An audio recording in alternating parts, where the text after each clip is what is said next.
So good evening. My name is Margaret Laforest. I have represented Ward 1 on the City Council for the last 8 years. I'm born and raised here in the city of Quincy on House Neck waterfront. My mom is here in the audience. My mom's family has lived in House Neck since 1891. My husband Jeff and I have 2 daughters, Kelsey and Krista. They're both in college. Kelsey's at Fairfield University, taking her CPA exam today, and Krista's right now, she's at the University of North Carolina, but right now she's out in Alaska. So we have a very busy family. I grew up in a family that's dedicated to service in our community. My mom was president of the Neighborhood Association, and I followed her in her footsteps, president of the Housing and Community Council. I really found that if there was some, when my kids were younger, anything I can get involved in, PTO, Neighborhood Association, local nonprofits, community activism was also my path to elected office. Natural extension, running for elected office. So when I did take office, I really prided myself on what I thought was important to my constituents. It's communication and accessibility. It is important when you're that voice and you're that elected representative. People know where you are, how they can reach out to you. I have open office hours too. It's called 24/7, 365, my cell phone, Facebook, and email.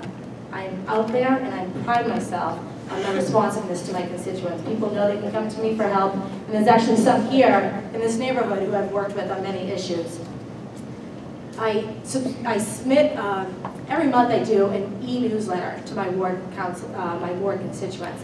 And I let them know about projects that's happening. You can go to my website right now, margaretlaforest.com, and see my blog. You want to look at what's been happening in Ward 1 over the last 8 years, you can kind of get that summary and see the communication and outreach. I really feel for the city councilor, you're the people closest, you're the level of government closest to the people, you need communication and accessibility. I welcome you. I'll be around at the end. If you want to sign up for my e-newsletter, my goal is to spread that out on a citywide scale. Some of the issues I've been particularly involved in are is this on?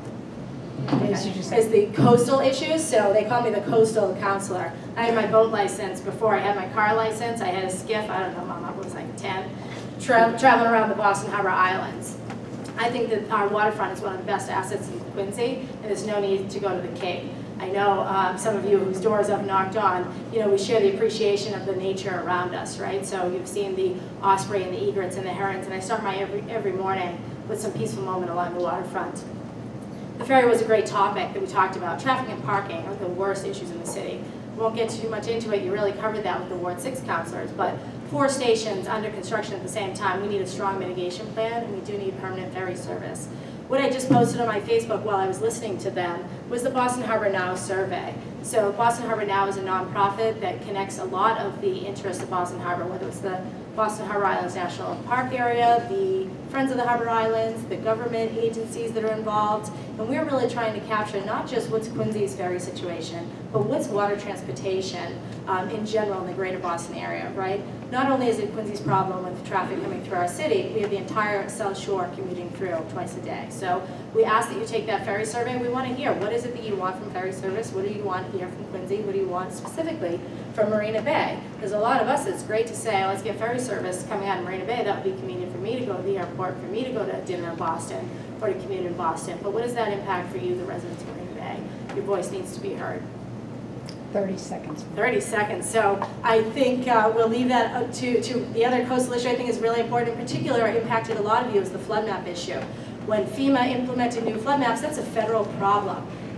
God bless him, Brian McNamee says, call me when Squantum's underwater. Margaret didn't call you when Squantum was underwater. I educated myself, I went out and I became the expert, and I helped homeowners, and thousands of people are out of the flood map because of the appeal process, and we're able to work with you. I have it on my website right now, how to file a loan or get properties out. We've had a lot of discussion with some of these condo associations here. Respectfully, I ask for your consideration for one of your votes this election season. Thank you. Yeah.